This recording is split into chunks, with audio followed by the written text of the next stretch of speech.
বিশ্বে প্রথম শ্রেণীর অত্যাধুনিক যুদ্ধবিমান রাফায়েল। ফ্রান্সের তৈরি এই মাল্টি রোল ফাইটার জেট ভারতীয় বিমান বাহিনীতে যুক্ত হওয়ার পর এটি দক্ষিণ এশিয়ায় কৌশলগত ভারসাম্যে নতুন মাত্রা যোগ করে। কিন্তু সম্প্রতি সীমান্ত সংঘর্ষে পাকিস্তান রাফায়েল ভূপাতিত করেছে, যা এই ফাইটার জেটকে গৌরবময় ইতিহাসে প্রথমবার যুদ্ধক্ষেত্রে ধ্বংসের হল। 10 টন ওজনের দুটি শক্তিশালী ইঞ্জিন দিয়ে চালিত এই যুদ্ধবিমান বিশ্বের অন্যতম উন্নত মাল্টি রোল যুদ্ধবিমান হিসেবে বিবেচিত। এটি অভ্যন্তরীণ কামান, আকাশ থেকে আকাশে নিক্ষেপযোগ্য ক্ষেপণাস্ত্র, লেজার নির্দেশিত বোমা এবং দূরপাল্লার ক্রুজ ক্ষেপণাস্ত্রে সজ্জিত থাকে। সাম্প্রতিক সংঘর্ষের আগে ভারতীয় বিমান বাহিনীর হাতে ৩৬টি রাফায়েল যুদ্ধবিমান ছিল। ৬ মে মধ্যরাতে পাল্টাপাল্টি হামলায় ৫টি ভারতীয় যুদ্ধবিমান ভূপাতিত করেছে পাকিস্তান, যার মধ্যে ৩টি হচ্ছে 4.5 প্রজন্মের অত্যাধুনিক প্রযুক্তির রাফায়েল। ভারত এখনও আনুষ্ঠানিকভাবে এ নিয়ে কিছু না বললেও ফরাসি গোয়েন্দা সূত্র সংবাদ মাধ্যম সিএনএনকে জানিয়েছে পাকিস্তান রাফায়েল ধ্বংস করেছে, যা ইতিহাসে নজিরবিহীন।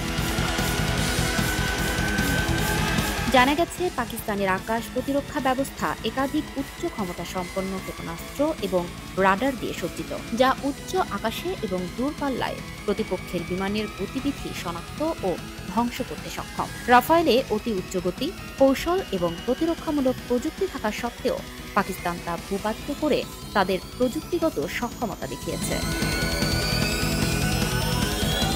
ফরাসি কর্মকর্তারা রাফায়েল ধ্বংসের বিষয়টি নিশ্চিত করেছেন এবং এরপরই নির্মাতা প্রতিষ্ঠান দাসো এভিয়েশনের শেয়ারের দাম হঠাৎ করে ৬% কমে যায়। তারা খতিয়ে দেখছেন যুদ্ধ বিমানটির প্রকৃত ধ্বংসের কারণ এবং এর প্রভাব। প্রশ্ন উঠেছে, এটি কি যুদ্ধ বিমানটির প্রযুক্তিগত ত্রুটি নাকি পাইলটের ভুল কৌশল? সেই সঙ্গে নয়াদিল্লির যুদ্ধ কৌশলে কি তথ্যগত ঘাটতি ছিল তা নিয়েও প্রশ্ন উঠেছে।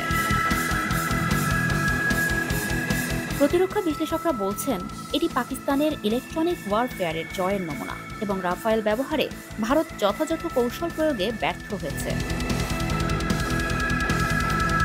পাকিস্তান আরও জানিয়েছে, ভারতের 5টি যুদ্ধবিমান ভূপাতিত করা হয়েছে, যার মধ্যে রয়েছে আধুনিক 4.5 জেনারেশনের ফ্রান্সের তৈরি রাফায়েল যুদ্ধবিমান। পাকিস্তান সেনাবাহিনীর মুখপাত্র লেফটেন্যান্ট জেনারেল আহমেদ শরীফ চৌধুরী বলেছেন, পাকিস্তান চাইলে 10টি ভারতীয় ফাইটার জেট গুলি করে ভূপাতিত করতে পারত, কিন্তু তারা সংযম দেখিয়েছে।